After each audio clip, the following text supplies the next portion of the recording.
これでわかるロラン夫人。後にロラン夫人となるマリー・ジャンヌ・フリポンはジロンド派の女王、ジロンド派の黒幕と呼ばれた女性。フランス激動の時代に生きた彼女の生涯を覗いてみましょう。1754年、パリのブルジョワジーの家庭に生まれる。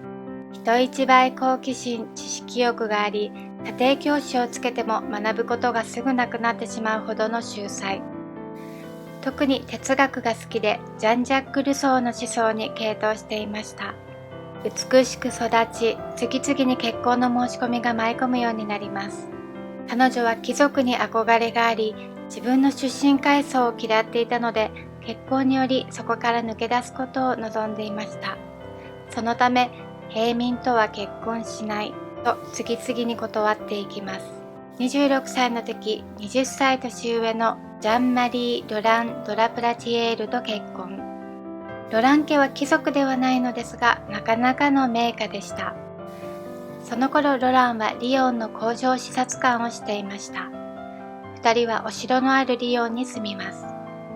ロラン夫人は書斎で夫の仕事の手伝いをする時間が大好きでした。資料の収集、ゲラの構成、出版社との交渉など。当時はまだ女性が目立つことが許されていなかったため、良妻賢母を目指し、表立って動かないよう気をつけていました。1789年、フランス革命が勃発した時、ロラン夫人は35歳、7歳の娘が一人いました。夫の仕事でパリへ行くことになります。ロラン夫人は喜びました。ジロンド派のブリストに影響を受けていた彼女は朝早くから国会に出かけ、夜はジャコバンクラブに通いました。ジャコバンクラブとは、もともと様々な思想を持つ人たちが集まる政治クラブでした。だんだん分裂していき、山岳派と呼ばれる人たちが最後までジャコバンクラブに残ったことから、ジャコバン派と呼ばれるようになっただけで、もともとはジロンド派なども集まっていました。ややこしいので、ここでは山岳派ではなく、最初からジャコバン派と呼びます。ホテルのロラン夫妻の部屋でサロンを週4回開催していました。日中は国会があり、夜はジャコバンクラブ。その間の数時間が当てられ、サロンには革命のエリートと呼ばれる人たちが集まりました。1792年、ジロンド派が多数を占める内閣が成立し、ロランは内務大臣に任命されました。国会議員と大臣の兼職を禁じる法律があったため、ジロンド派で力のあったブリストなどは入閣することができず、友人のロランが選ばれました。ロラン夫人は内務省内に机を確保。演説などほとんどの原稿は夫人の手によるものとなりました。同じ年、フランスはオーストリアに宣戦布告。オーストリアがフランスの革命に干渉してきたからでした。ジロンド派は共和制に移行するための自由と革命思想勝利のための戦争と位置づけていました。国王ルイ16世はこの戦争を反対しませんでした。なぜなら戦争に負けて革命が潰されることを期待していたから。そのためルイ16世は軍事機密をオーストリア側に流していたとの話もあります。また妻マリー・アントワネットがオーストリア出身なので実家に情報を流していたとの話もあります。どちらかだけだったというのは考えにくいですね。ここは夫婦仲良く力を合わせていたのかもしれません。フランスは負け続けますが、そこに各地の義勇兵が続々とパリに向かいました。その時マルセイユから来た兵たちが歌っていた軍歌ラ・マルセイエーズは後にフランス国歌とされました。またパリではこの頃からサンキュロットと言われる職人層の人たちが革命運動を開始していました。国王には拒否権というものがありました。国会は次々に新しい法令を出しますが、その中の2つだけルイ16世が認めないものがありました。それは革命に敵対的な僧侶を国外に追放するというのと、地方から2万人の国民衛兵隊を呼び寄せてパリに駐屯させるというものでした。これを認めてしまってはいつか他国が攻めてきてこの革命家たちを追いやってくれるという期待が壊されてしまいます。ルイ16世は口では革命を支持するというようなことを言いながらも、肝心なところでは時間稼ぎをしていました。その煮え切らない態度に対してロランは、革命側につくのか、それとも反革命の側につくのかという国王に態度をはっきりさせることを迫る手紙を送りました。書いたのはもちろんロラン夫人の方です。3日後、ロランは国王から内務大臣を罷免する旨の手紙を受け取ります。それに対し国王へ送った手紙の写しを直ちに国会へ送り、それは議場で朗読されました。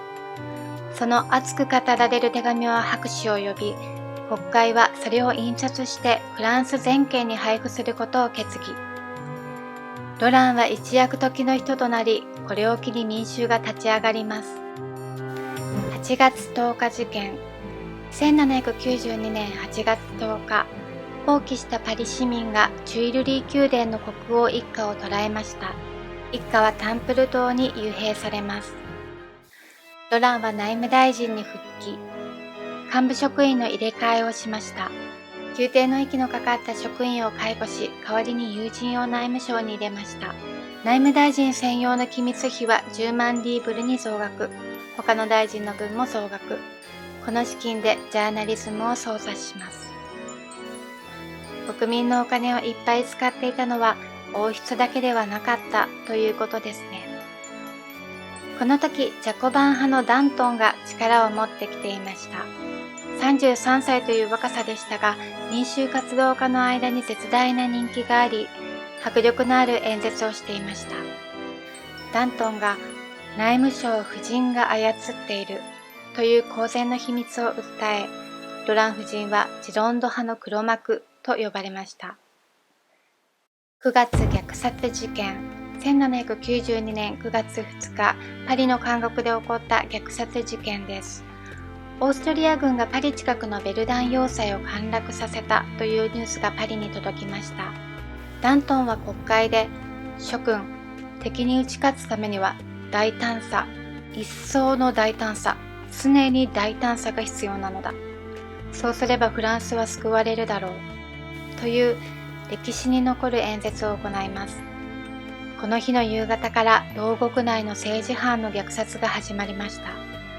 侵攻してくる敵軍に呼応して牢獄内の政治犯が陰謀を企んでいるという噂が流れ、パニックになったパリ市民が自衛本能から数カ所の牢獄を襲ったのでした。それは5日間続き1000人以上の犠牲者が出ました。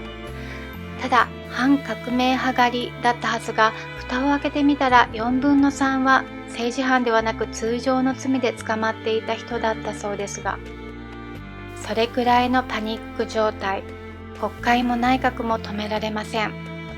そんな中、ダントンは囚人なんぞどうでもいいと言ったとか。ロラン夫人はここまでは求めていませんでした。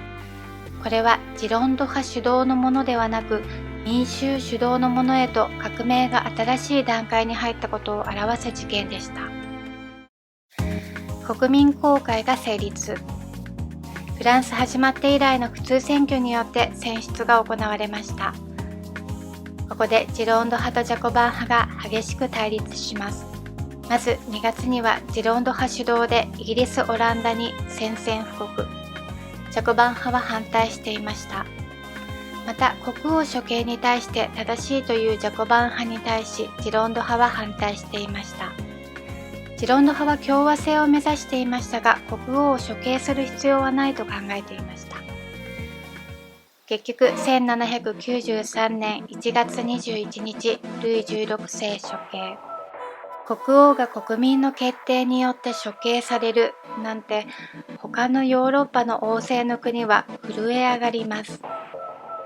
自国にその波が来ないようフランスを何とかせねばと、第一次対仏大同盟が結成されました。それによりジロンド派の他国に対する強硬路線は困難になっていきます。また暗殺の天使と呼ばれるジロンド派のシャルロット・コルデーがジャコバン派のマラーを暗殺したことも裏目に出て、ジロンド派はどんどん革命裁判にかけられ有罪判決が出されます。この時は公安委員会というものがありました。ここにジャコバン派ロベスピエールが入ります。審議の内容は非公開、反対意見を持つ人たちを粛清していき、恐怖政治と呼ばれる時代が来ました。6月、ロラン家にも逮捕状が出されます。これはいい加減なもので逮捕事由が記されていませんでした。ロラン夫人は夫と子供を逃がした後、逮捕され投獄されます。裁判の結果、処刑という判決になりました。11月8日、自由よ、汝の名のもとでいかに多くの罪が犯されたことか、という有名な言葉を残した後、処刑されました。39歳でした。ロラン夫人は獄中で回想録を執筆していました。これにより逃亡の機会などが何度かあったにもかかわらず、監獄に留まることを選択し、断頭台に立った理由が明らかになりました。実はロラン夫人にはフランソワ・ビゾーという愛人がいました。6歳年下のジロンド派の指導者。国会議員の中では一二を争うおしゃれさんと言われていたとか。監獄に留まった理由は、脱獄すればまた良き妻でいなければならなかったから。こんなことを言っています。一人でいることによって私が一緒にいるのはあなたなのだって思える。私は夫の栄光に役立つような仕方で裁判を乗り切ってみせましょう。首切り役人たちのおかげで義務と愛を両立させることができる。ちなみに夫ロランは妻の処刑を聞いて自殺しています。こちらの絵をご覧ください。ジュールス・アドルフ・グーピルによるロラン夫人の最後の日。39歳で亡くなっているので、最後の日というには少し年齢が若い気もしますが、でもこちらの絵はちょっと老けすぎのような。実際の写真がないのでわかりませんが、ただこの表情はロラン夫人の最後を物語っているように見えました。もともとブルジョワジーの家庭に生まれ、貴族に憧れがあったものの、時代は貴族の時代ではなくなっていきました。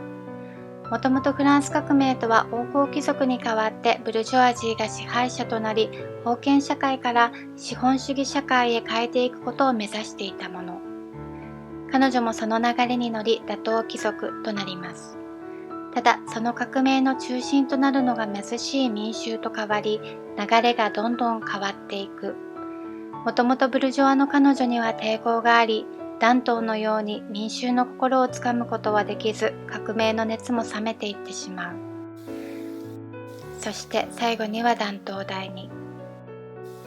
この時代にどう生きるか、命が伴う選択ですね。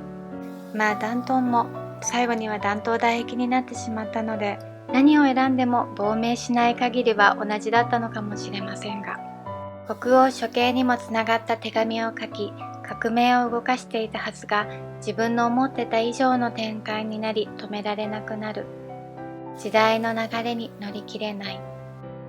結局私は私として生きるしかなかったと思っているように私には見えました。皆さんにはどんな風に映っているのでしょうか。最後までご視聴ありがとうございました。